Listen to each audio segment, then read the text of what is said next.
Uh, Welcome to this special press conference on Operation Sindoor. We will begin with opening statements by the three senior officers to my right here, who have been directly overseeing operations during Operation Sindoor.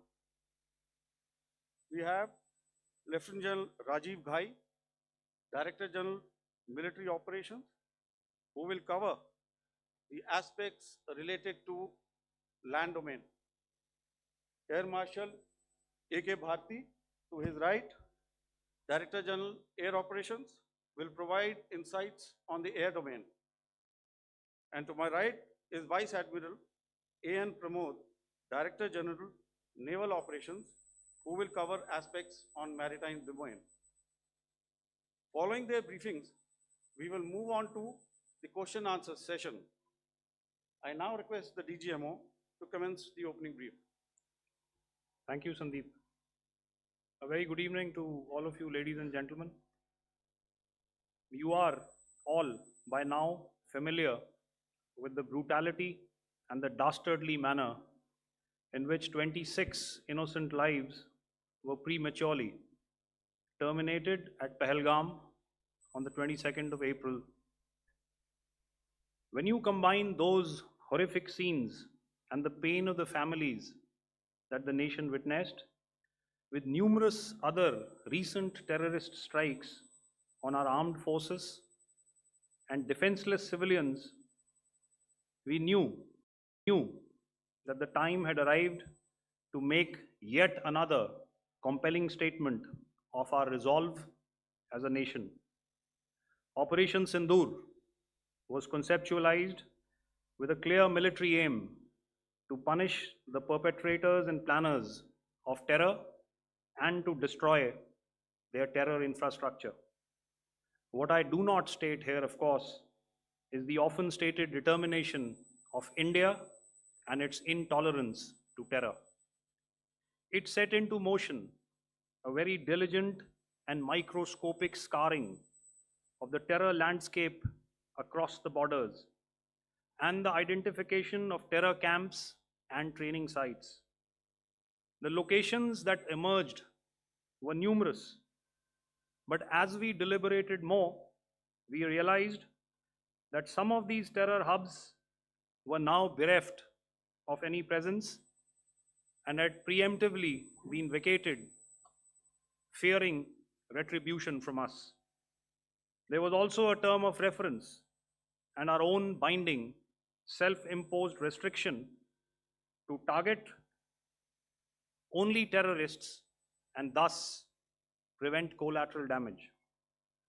There were 9 camps that you are now all familiar with, which were confirmed by our various intelligence agencies to be inhabited. Some of these were in POJK, while there were others that were located in the Punjab province in Pakistan. Nefarious places such as Muridke, the hub center of the Lashkar-e-Taiba, has over the years bred infamous characters such as Ajmal Kasab and the likes of David Headley. What followed was a careful scrutiny of each of these sinister locations, their layout, configuration, even the type of construction in each structure, and the terrain obtained around these. This was with an obvious intent to deduce and identify the exact vector that was required for their neutralization, as also the eyes in the sky that we would send up to ensure that we brought back evidence that we had indeed targeted what we set out to. The precise images of these engagements on that fateful and historical night have already been showcased during the first press statement on the 7th of May that was helmed by our Foreign Secretary. I have no doubt in my mind that we achieved total surprise, and those strikes across those 9 terror hubs left more than 100 terrorists killed, including high-value targets such as Yusuf Azhar, Abdul Malik Rauf, and Mudassir Ahmed that were involved in the hijack of IC-814 and the Pulwama blast. The line of control was also violated soon after by Pakistan, and the erratic and rattled response of our enemy was apparent from the number of civilians, inhabited villages, and religious sites such as Gurudwaras that were unfortunately hit by them, leading to a sad loss of lives. The Indian Air Force played a major part in these strikes by engaging some of these camps, and the Indian Navy provided wherewithal in terms of precision munitions. The Indian Air Force obviously had their assets up in the sky, and I will here request Air Marshal Bharti, the Director General of Air Operations, to detail for you the methodology that the men in blue adopted to successfully manifest this mission. Thank you, Rajiv. A very good evening, ladies and gentlemen. It indeed is a difficult time that we have to come here like this and brief you. We could have done without this, but we had no choice. As the DGMO has detailed, the event was precipitated by the dastardly act at Pahalgam. The sequence of events have already been detailed. We carefully selected the targets, and out of the 9 selected targets, the target systems that were given to the Indian Air Force were the notorious training camps at Bhavalpur and Muridke, these being further from the international boundary.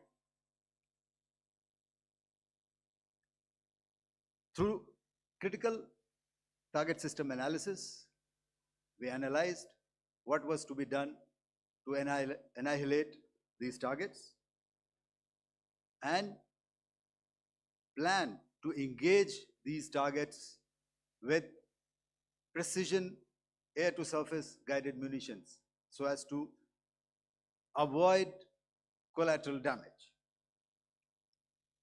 The modalities of planning process I will not go through at this instant. However, what I would like to show you is the results that we achieved through our targeted airstrikes. Could I have the second slide, please?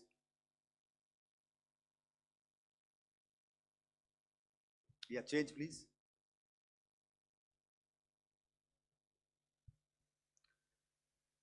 Okay. This is what the terror infra at Muridke looks like. If you see, north is as indicated, and to the right is east, where the international boundary lies. Could we have the next slide, please?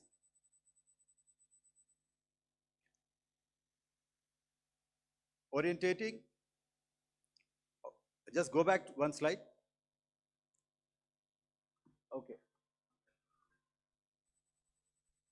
Please have a look at this red building, the series of buildings out here, and this empty ground. Next. If you relate, the empty ground is here, and you see this is the first weapon that is impacting. This is the impact point number 1 on Muridke training camp with our precision guided weapon on early morning 7. Next, please. Keep your eyes glued for the second weapon coming in and the second impact on the selected target point. Next slide, please.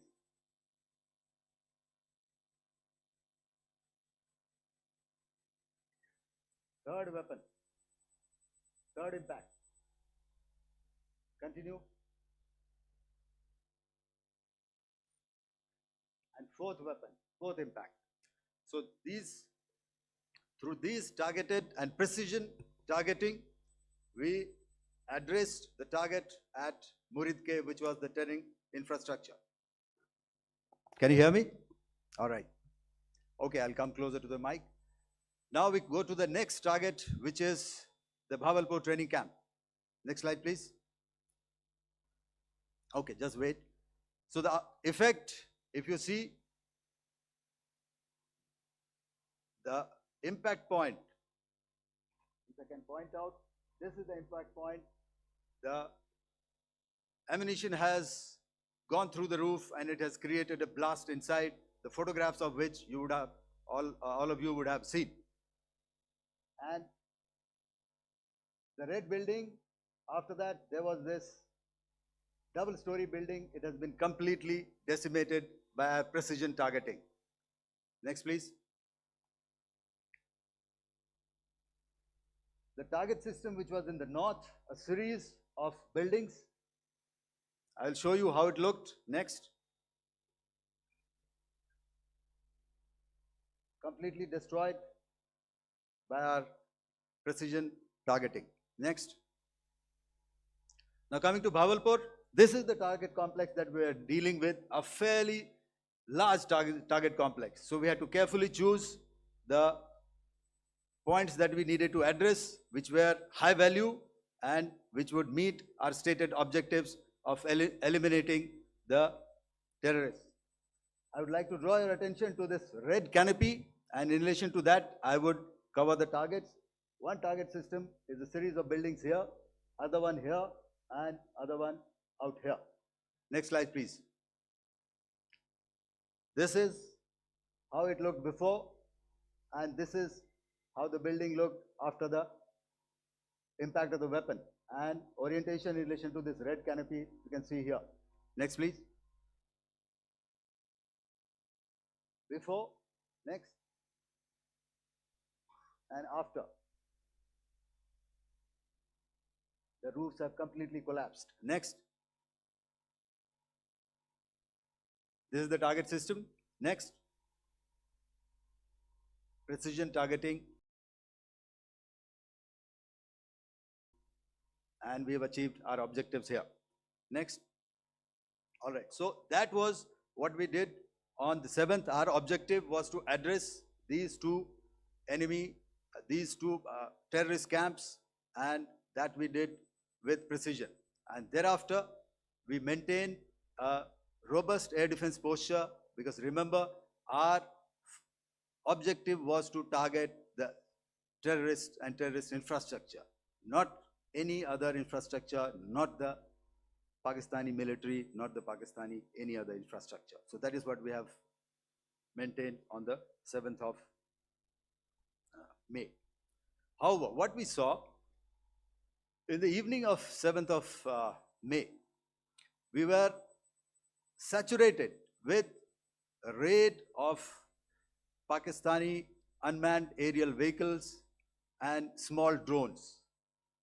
And these came in waves in our civilian areas, over our military installations, and all of them were successfully intercepted. Few of them did manage to land. However, there was not much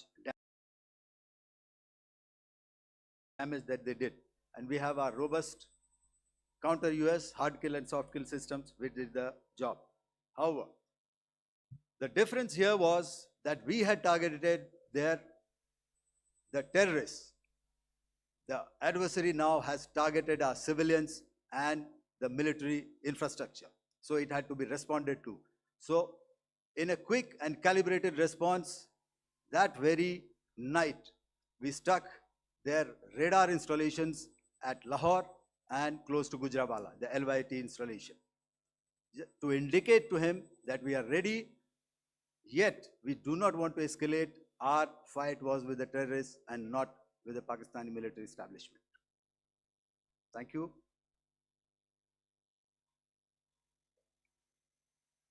Thank you, Air Marshal Bharti.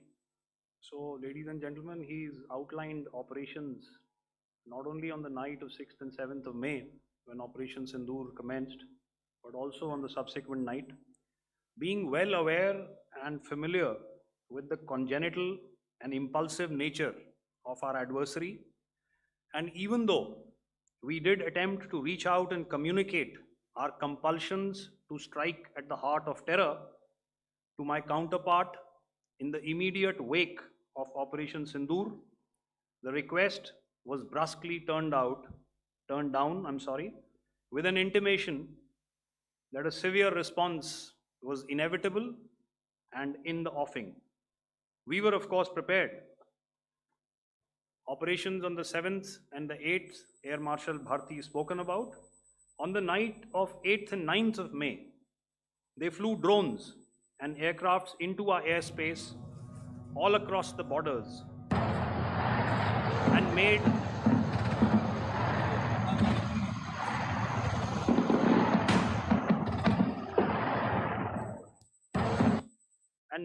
largely unsuccessful attempts to target numerous military infrastructure. Violations on the line of control by Pakistan also commenced yet again and precipitated into fierce arty engagements. The air operations on the night of 8th and 9th of May, I'll yet again request the DG Air Operations to cover.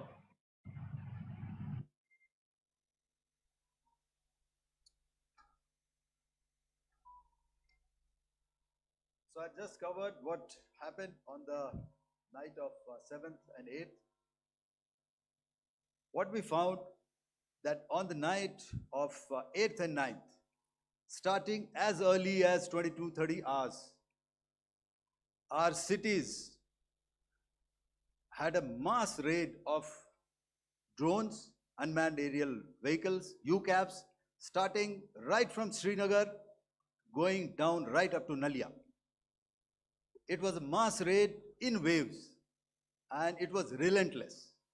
However, we were prepared and our air defense preparedness ensured that there is no damage on ground or to any of the intended targets that the enemy might have planned for. The difference between 7th night and 8th night was that on 7th night, he sent in his Yeha class of UAVs. However, these UAVs can go some distance, they are armed. However, on the 8th, less numbers of armed UCAVs were there or UAVs were there, and more numbers of quadcopters, maybe for surveillance or just for harassment of civilians. This continued till midnight. Our air defense preparedness ensured that there was no damage on the ground, either to the military installations or to the civilians. However, the enemy had yet again shown that he wanted to up the ante and he wanted a fight, and we were up to the task. In a measured and calibrated response, we once again targeted his military installations, which included his SAM sites at Malirkant. This also included his surveillance radar sites at Lahore and close to Gujranwala. These were suitably addressed, and thereafter his drone attacks continued even till morning, which we countered, and during the daytime there was some respite. Here I would like to bring out another aspect. What we found was that while the drone attacks were being launched from somewhere close to Lahore, enemy had allowed his civilian aircraft to also continue to fly out of Lahore. Not only his own aircraft, but international passenger aircraft, which is quite insensitive, and we had to exercise extreme caution, even at the cost of some tactical disadvantage, to ensure that there is no damage to any of the civilian aircraft. And this was also brought out in our press briefing during the day. So I will now hand over to my colleague to cover the events of 9th onwards. On land, we also undertook certain measures such as deployment of air defense and electronic warfare assets to establish an integrated grid with the Indian Air Force, and I have seen and heard some of you wax eloquent about the benefits of such an architecture when it comes to negating and combating air intrusions. We also carried out deployment to include movement of our forces in the land, sea, and air domains.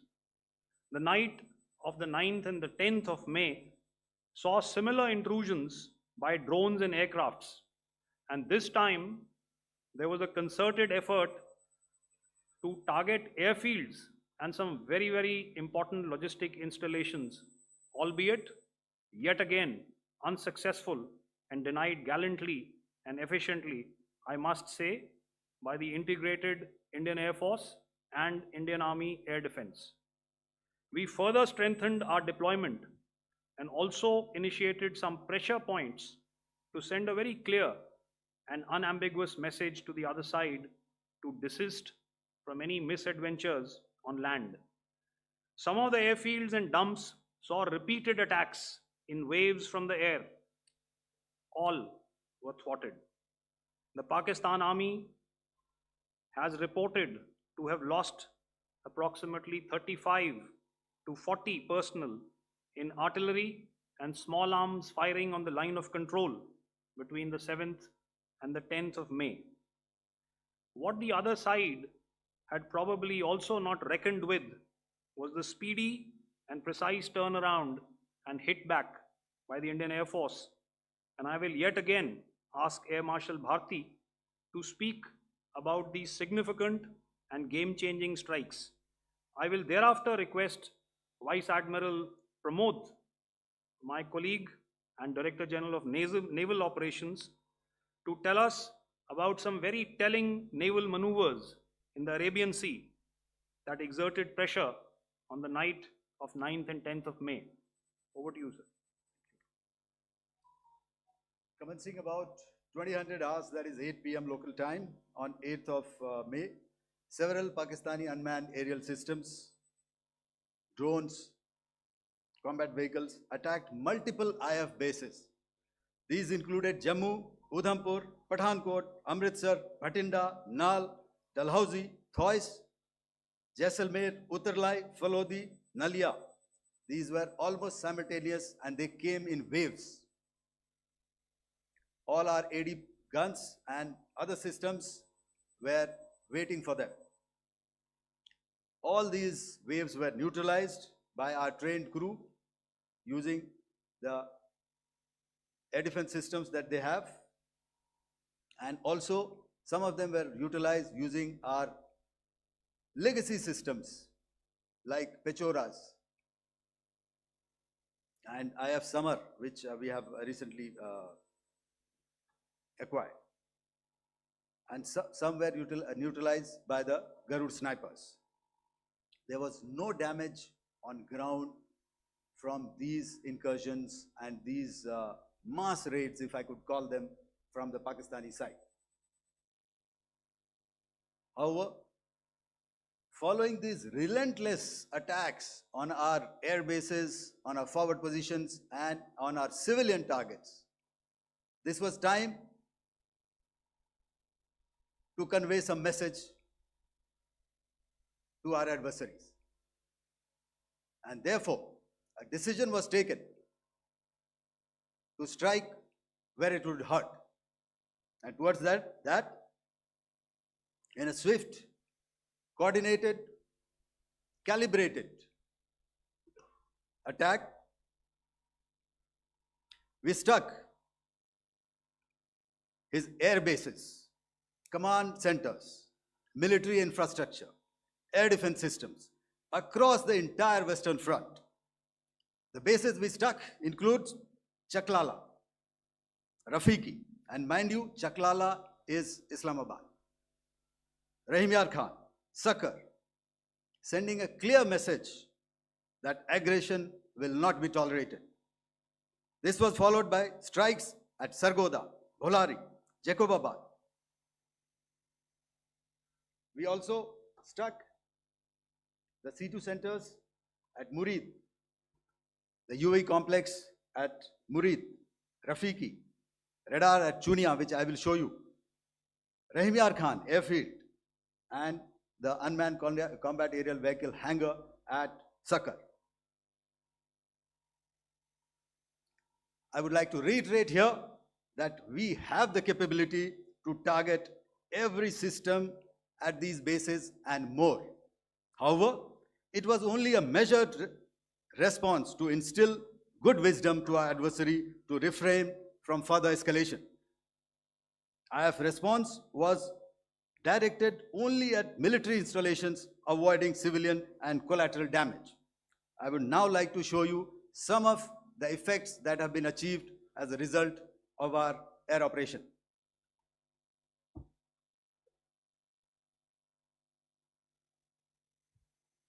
Here is the Pasroor air defense system, if you could see. Zoomed up view. This is the radar mounted on a high tower. And after the strike,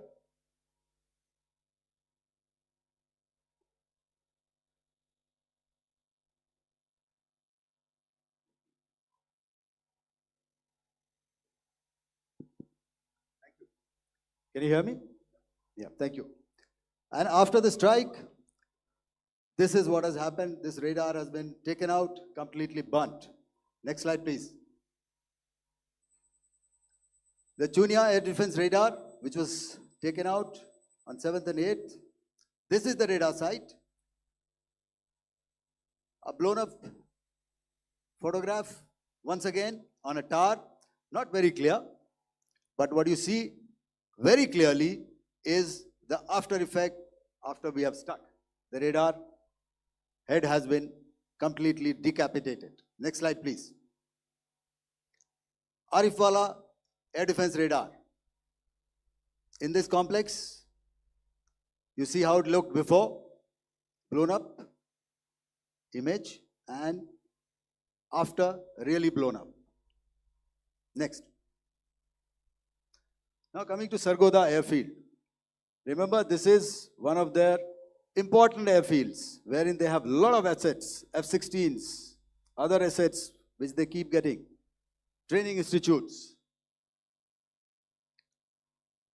And we have stuck this airfield. It is not, if you zoom in here, then one impact point here on the runway and second impact point of our weapon, precision weapon on the runway. And if you see this blown up, repairing going on. Same here. Next. Rahim Yar Khan. This is the area we have stuck. A deep strike out here and one complex here. So this is how it looked before, and same. You see a big crater, another crater here, and this complex after strike neutralized. Next. Chaklala airfield, Noor Khan, once again a major air base, a lot of their logistic assets out here. This was the chosen complex that we intended to strike and convey a message. Next slide, please. This is how it looked before, and this is how it looked after our strike. Next. Sakar. We chose the radar site at Sakar. This is the radar site, and after it was struck, this is the aftermath, completely burnt out. Next, please. Aircraft shelter. This is how it looked before the strike, and this is how it looked after the strike. The roof of the buildings completely caved in and burnt. Next. Bholari airfield, aircraft hangar. This is how it looked before, and this is how it looked after the precision strike. Next. Jacobabad, aircraft hangar, and this is how it looked after. Next. So what I'm trying to convey here, ladies and gentlemen, is to start with, our fight was neither with the Pakistani military nor with anybody else who's there on the other side. Our fight was with the terrorists. We neutralized the terrorists that we selected to be neutralized, and thereafter, we only maintained the air defense posture. However, we were relentlessly pounded by waves after waves, night after night, by his UCAVs, by his drones, and by his other unmanned aerial systems. And that left us with no choice but to retaliate, and yet our retaliation was calibrated, it was graduated, and it was proportionate. Thank you.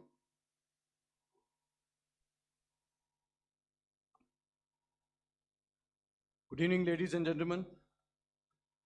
In the aftermath of the cowardly attacks on innocent tourists at Pahalgam in Jammu and Kashmir by Pakistani-sponsored terrorists on 22nd April, the Indian Navy's carrier battle group, surface forces, submarines, and aviation assets were immediately deployed at sea with full combat readiness in concert with the joint operation plan of the Indian Defence Forces. You may be aware that we tested and refined tactics and procedures at sea during multiple weapon firings in the Arabian Sea within 96 hours of the terrorist attack. The aim was to revalidate our crew, armament, equipment, and platform readiness to deliver various ordnance on selected targets precisely. Thereafter, our forces remained forward deployed in the Northern Arabian Sea in a dissuasive and deterrent posture with full readiness and capacity to strike select targets at sea and on land, including Karachi at time of our choosing. The forward deployment of the Indian Navy compelled Pakistani naval and air units to be in a defensive posture, mostly inside harbors or very close to the coast, which we monitored continuously. The Indian Navy maintained seamless maritime domain awareness throughout the duration and was entirely aware of the location and movement of Pakistani units. In effect, we had and continue to have good battle space transparency using our maritime domain awareness grid. As you are aware, our response has been measured, proportionate, non-escalatory, and responsible from day one. Accordingly, the calibrated approach considered all options, including the ability of the Indian Navy for offensive action from and at sea. As part of this escalation control mechanism, the application of force by the Navy was planned in a synchronized manner in coordination with the Army and Air Force, the highlight being teams from the three services working closely in an integrated manner. Along with the kinetic actions by the Indian Army and Indian Air Force, the overwhelming operational edge of Indian Navy at sea contributed towards Pakistan's urgent request for a ceasefire yesterday. As we speak, Indian Navy remains deployed at sea in a credible deterrent posture to respond decisively to any inimical action by Pakistan or Pakistan-based terrorists. Thank you. Samno Varna, Jai Hind. Now I'll hand over to Director General Military Operations for further proceedings.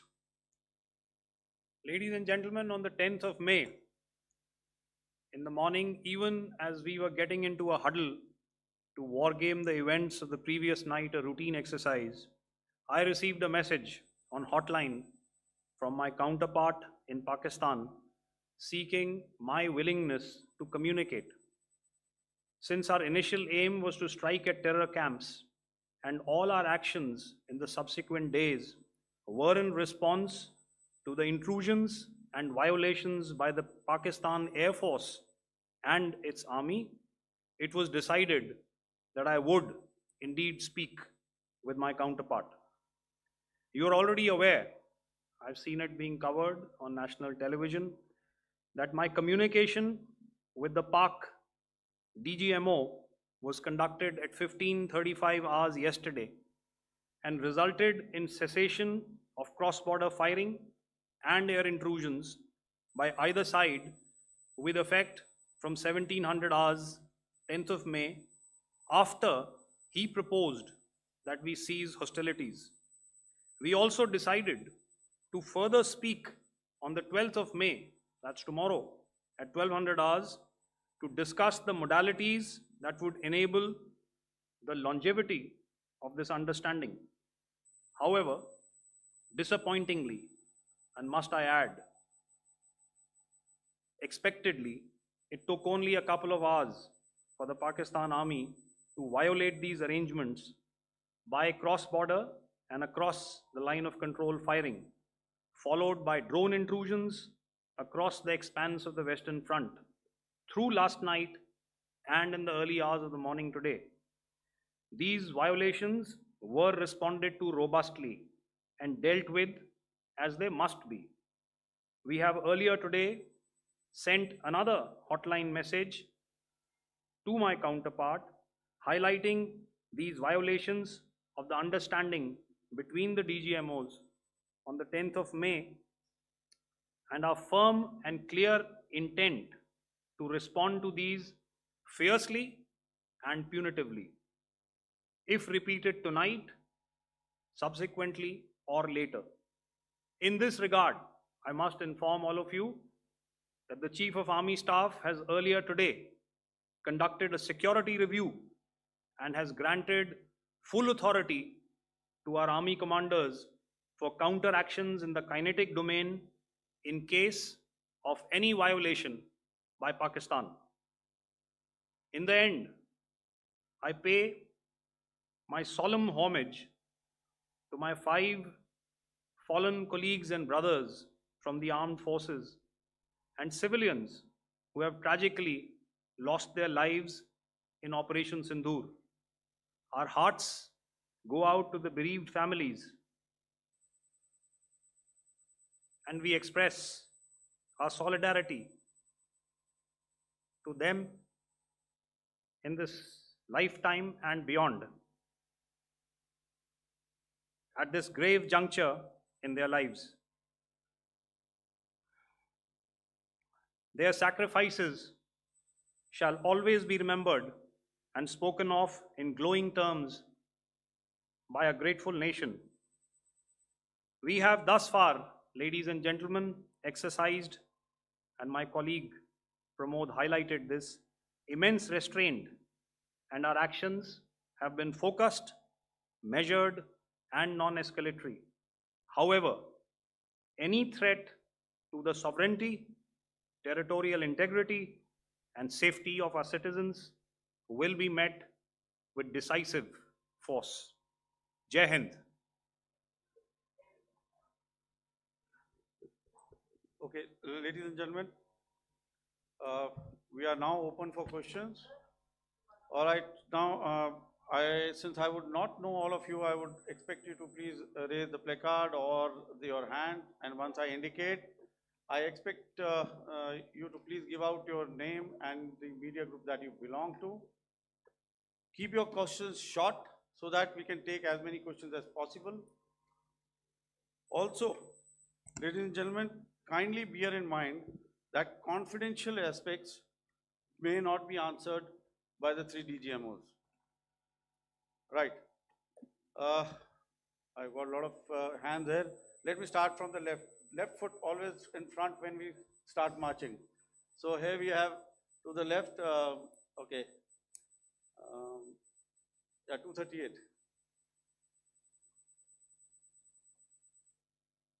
Hello. So this is Manas Pratimhuyan from PTI, Press Trust of India. So the understanding that was reached yesterday on stopping the military operations and actions, was it for just 3 days? And what would be the cost escalation if there is violation of this understanding by the Pakistani side? And my subsequent question would be that we have a kind of ceasefire agreement with Pakistan that was finalized in 2003. So will there be some kind of similarities in frameworks between the two kind of understandings, 2003 ceasefire agreement and the current understanding on stopping military operations? And again, what are the cost that will be incurring on Pakistan if Pakistan again resorts to this kind of terrorist activities, because we have made it very clear that the cost will be very high. So I would like to have your thoughts on it. Okay, so I'll answer the latter part of the question first. I also want to add that while the initial ceasefire agreement, as you correctly pointed out, is of the 2003 vintage, but I must remind you that in 2021, in the month of February, and this was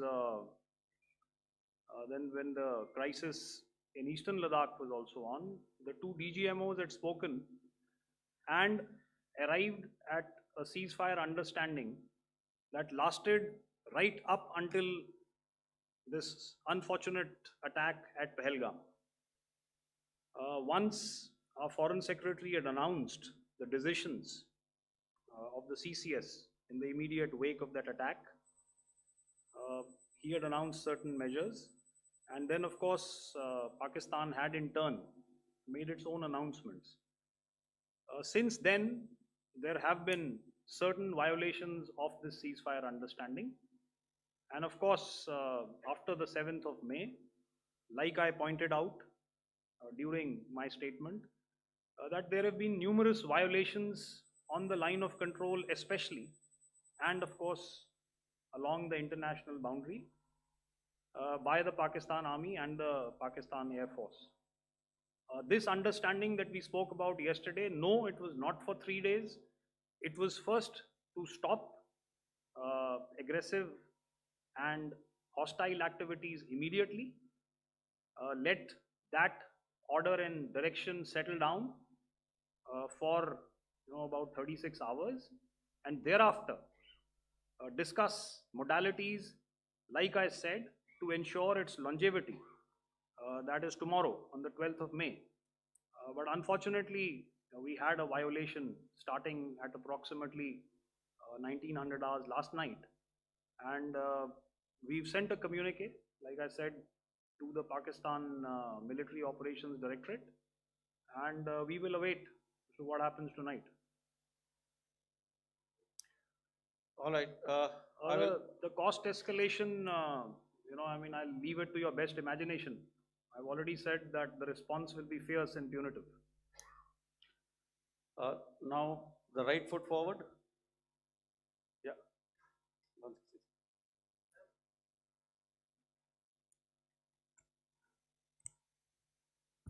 Sir, I'm Ajit Dubey from ANI, sir.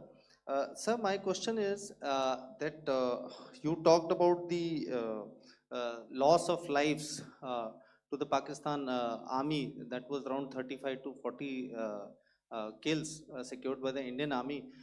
Sir, can you tell us what would be the total loss of life to the Pakistan army in both army and air force attacks, sir? And how good was the performance of the BrahMos, Scalp and the S-400 during the operations? And sir, since we have sir, just one line, no multiple questions, please. Sir, all right. and since sir, we have achieved such a spectacular, we have made good achievements in this entire operation, can we say that we have emerged victorious, or we have a big upper hand over the Pakistanis in this entire conflict? Thank you very much, sir. So I'll answer the question about the loss of lives on the other side. Of course, there are various means to ascertain that number. There is information from various agencies that come in. There are, of course, on the line of control, other ways to find out as to what has been the effect of what you are doing there in ceasefire violations. So therefore, I mentioned 35 to 40 on the line of control, and please remember that once Operation Sindoor was launched, the responses of the Pakistan Army were also on Indian Army or the Indian Armed Forces infrastructure. Let me put it that way. So that's why I did not cover casualties of the Pakistan Army, at least in the initial phases of battle, because those were not our targets. Our targets were terror oriented. And of course, later, once they launched air intrusions and air operations on our infrastructure, we've used heavier weapons, and of course, there would have been casualties, but those are still being assessed.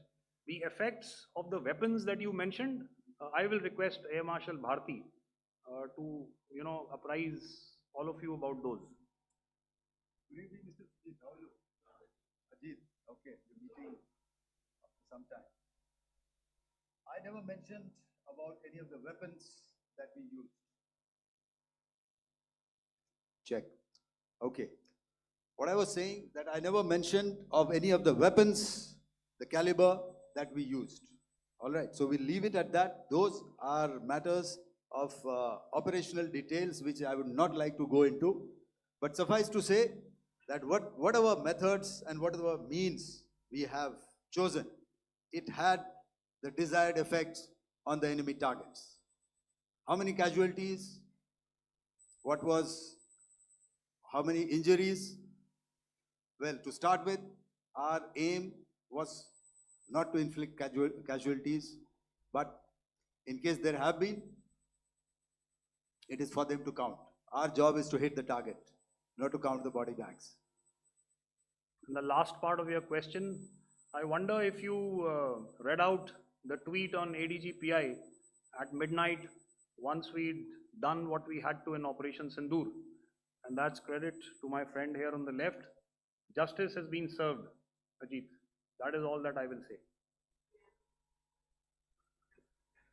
Ajit, I'll request you to, refrain putting words into his mouth. All right. Yeah, I'll come back to the left. 147.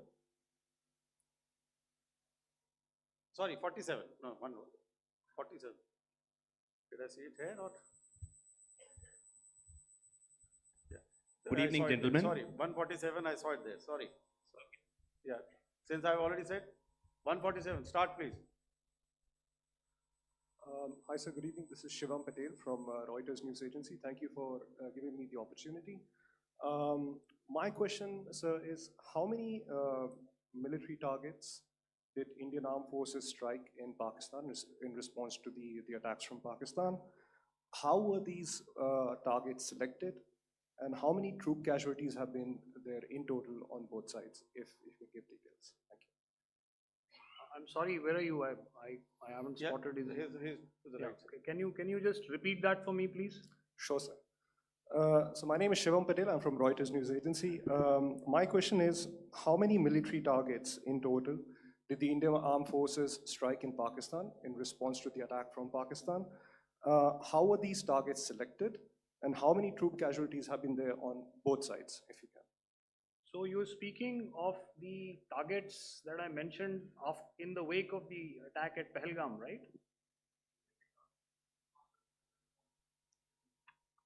Yeah, I think it's amply clear to everybody here that the Pakistan Army has not crossed the international boundary, neither in the plain sector nor on the line of control. So the intrusions have been in the air. There have been certain attempts on the line of control when ceasefire violations have been on to try and infiltrate and carry out and perpetrate activities that we are all very well familiar with. Whether these are by terrorists or by the Pakistan Army or its special forces and commandos is difficult to say, but each of these have been effectively thwarted. So therefore, as far as engagements of military targets on the other side is concerned, I thought Air Marshal Bharti covered those very well and in detail, and he also mentioned as to how they went about targeting those. I think those images were very clear and very, very graphic in telling us as to what we needed to hit. And you'll remember right at the outset, I said that we even went into what was the construction in each of these locations, and therefore decided on the vector that had to be utilized. Please. Okay, if I could add to what the DGMO has said, I have already detailed the targets. Now, whether it is X numbers or Y numbers is that is immaterial. And what damage have we inflicted? You have seen. What are the casualties on the other side? As I said, that is for them to count. As far as we are concerned, from the air defense side, if they had a choice, they would have definitely come in. They are fighters, there are more numbers of UCAVs. It is not that they did not intend to come in. It is only that our robust AD posture prevented them from coming in. So that must be known, and that must be realized by all the audience here. Yeah, I'll come to the left now, 24.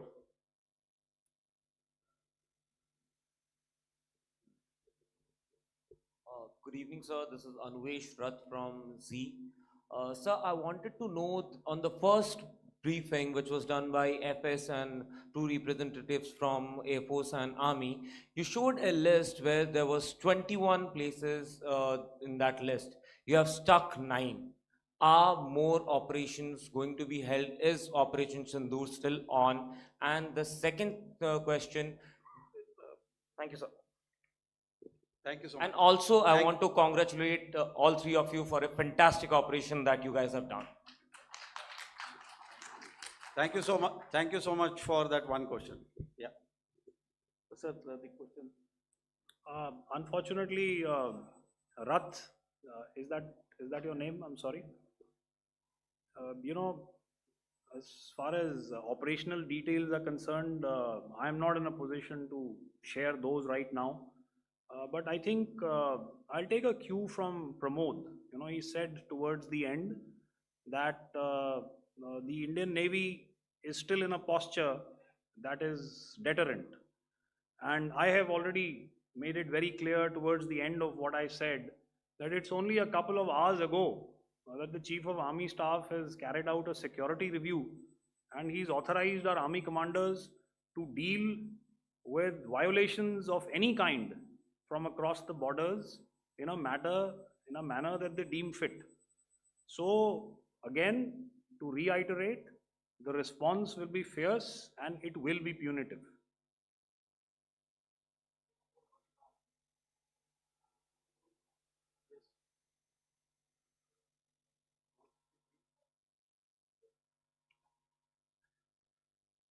I'll go back this side now. Yeah, 255. She said middle wale kya karenge, so 255. Oh, sorry. Good evening, sir. Yeah, 255. I'm Shailesh from National Defense. Please allow me, first of all, to pay my gratitude for protecting us Indians. Thank you very much. Sir, since the enemy has been talking about taking down our aerial platforms, it would be deemed fit in case we can reveal that we have taken down their fighter jets. What could be the number? Though you said that they may be not good to reveal the platforms, but since this has come from various quarters in Pakistan, so I believe that we need to answer, in case if you can, sir, if you may allow. The question is for me? Yes, sir.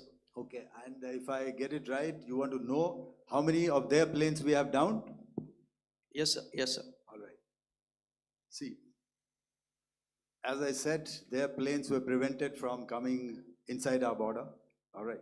So we do not have the wreckage with us, but definitely we have downed a few planes. Numbers, we would not like to hazard a guess out here. Okay. I have the numbers, okay, and we are getting into the technical details of it to establish it. So I would not like to put a figure at this time, but definitely there are losses from their side which we have inflicted. Were they Please don't ask. were they fourth generation plus, sir? No, See, sir, you're putting words into my mouth. Why do Sir, you say fourth generation? Let us make it high tech. Thank you so much, sir. all Thank right. you. Yeah, 163.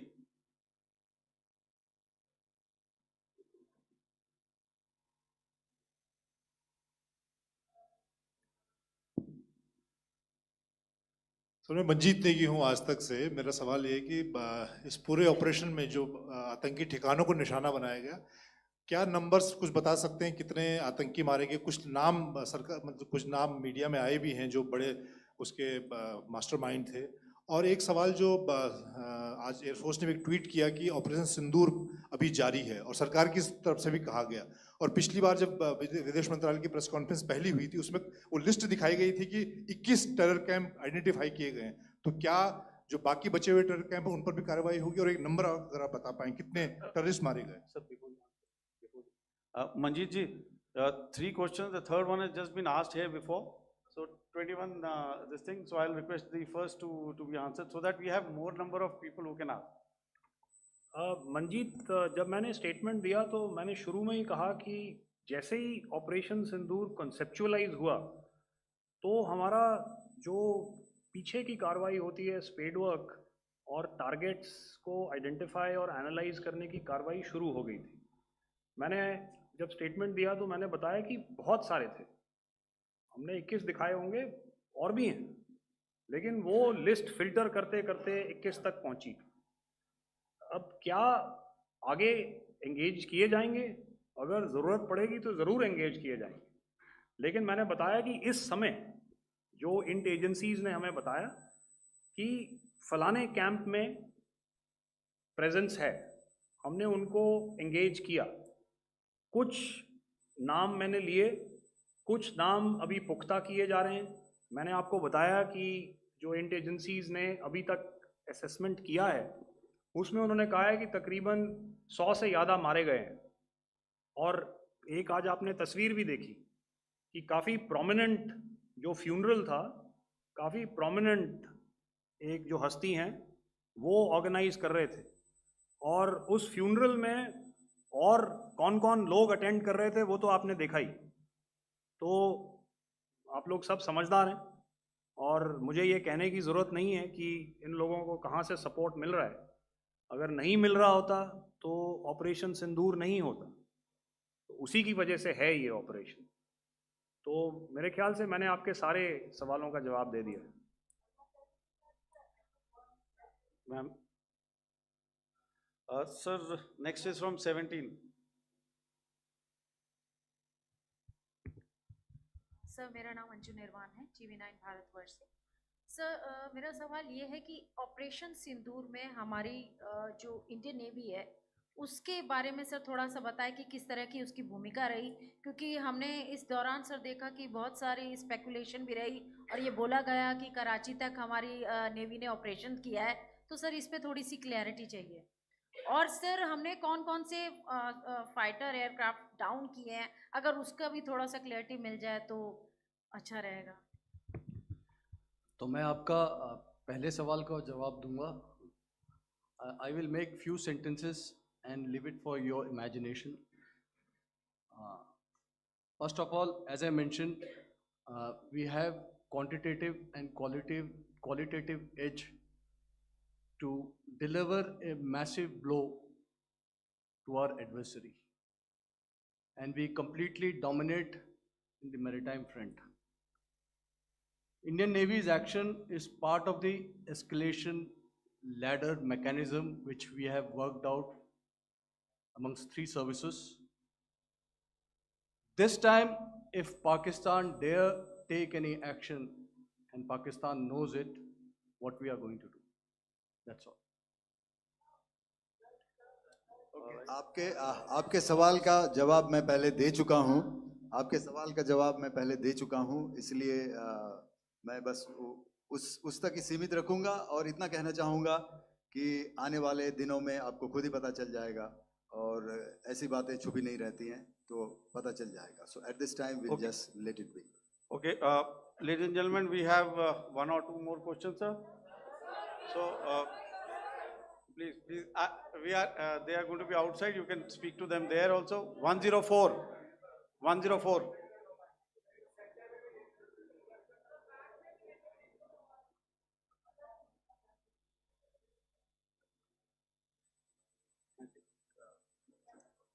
Yeah, ask. Sir, Dinakar with the Hindu newspaper. Are you surprised that you got this question? No, sir. Just look. Sir, can you give a number of assets we lost, because there's been a lot of speculation going on, international media writing a lot of things about our platforms, including Rafales. I mean, Pakistan claiming that Rafale has been downed, etc. Can you put that question to rest and clarify on that? I guess that question is for me. All right, I'm happy that you've asked this question.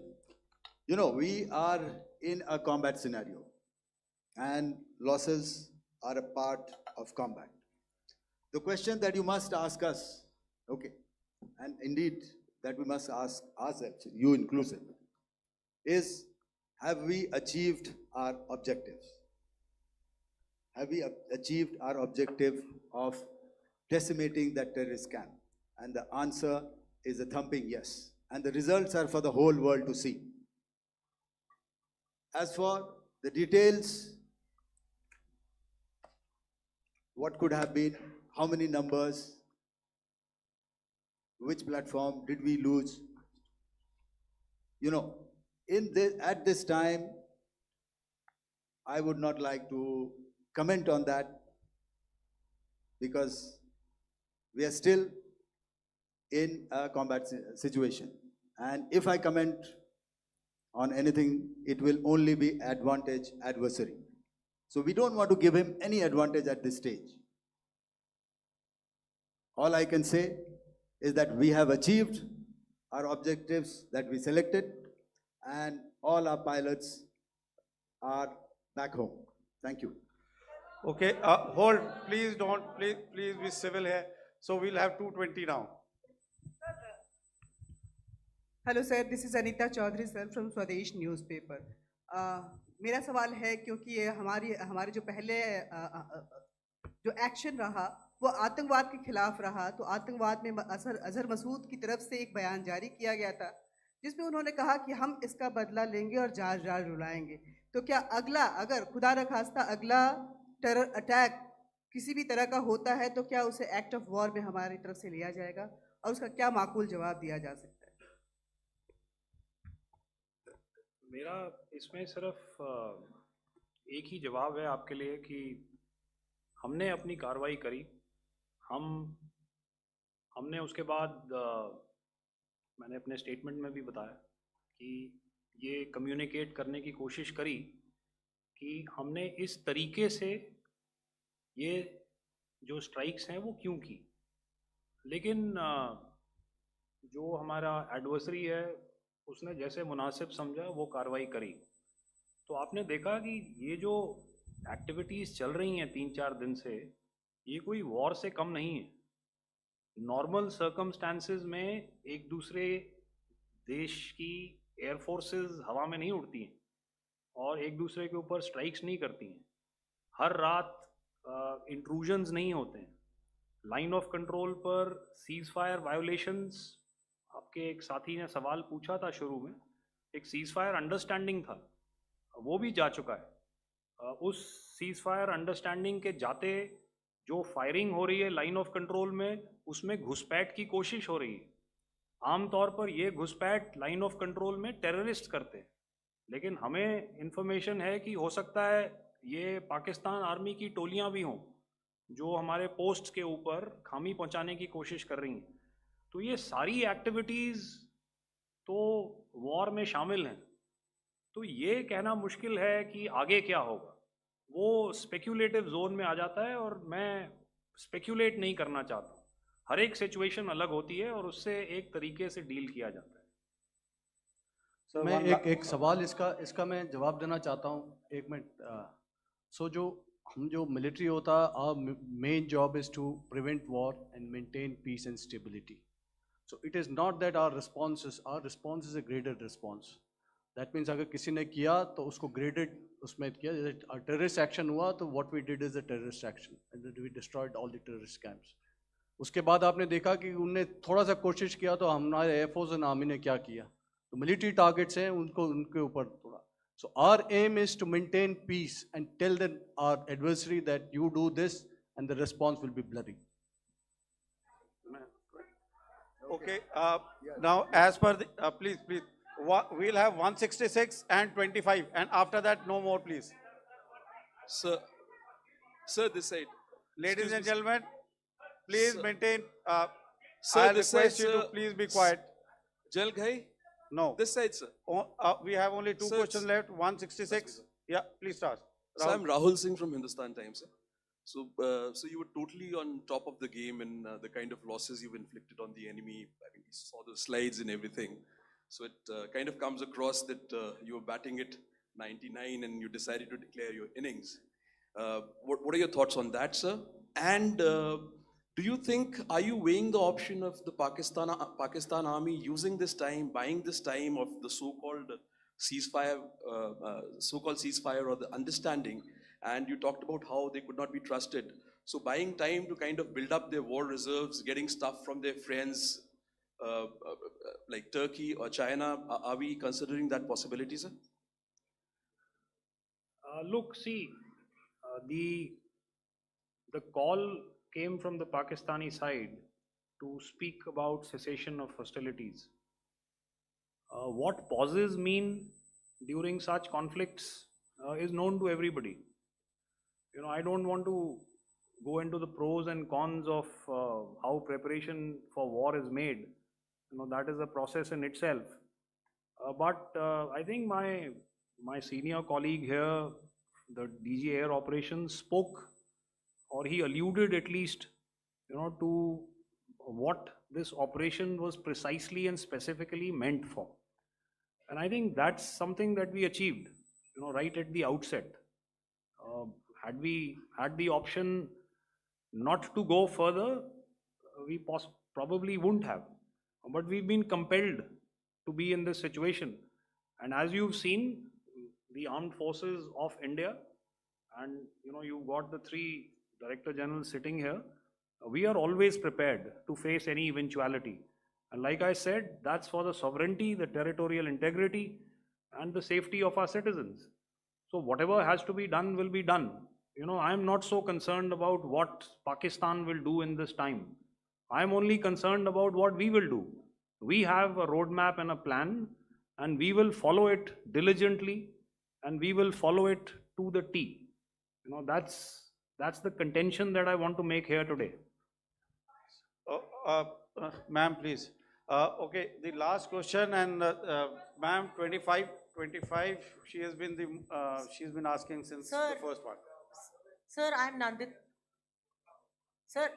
She's not asking a question. Sir, I'm Nandita Dagar, DAGAR from DD News and DD India.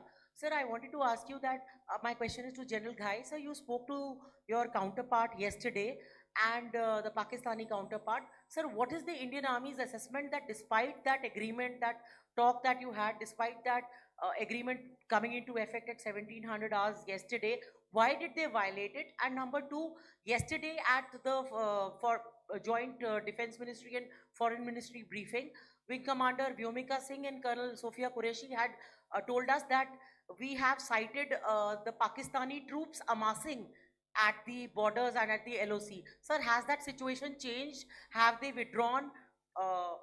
And sir, if in case, despite now there is a lull, of course, but if tonight again, if the enemy again carries out shelling and aerial intrusions through drones, what is going to be our response, sir? Thank you. So without outlining the specifics of that response, I've already made it clear that there will be a response, and it will be fierce and it will be punitive. Why the Pakistan Army chose the option of violating the understanding that was arrived at earlier yesterday, I think that's a question that we best answered by the Pakistan DGMO. I wouldn't be able to, give you that.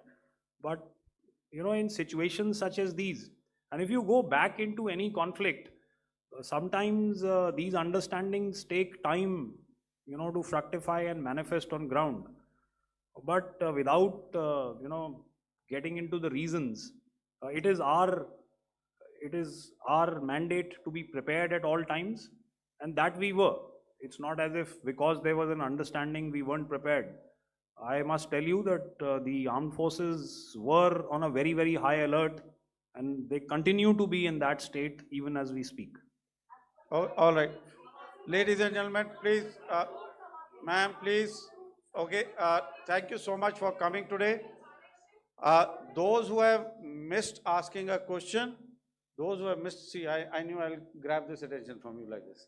Those who have missed the opportunity to ask a question can give me a written one. I will definitely get back to you with that. And also, they are they are invited for a cup of tea in my office day after tomorrow.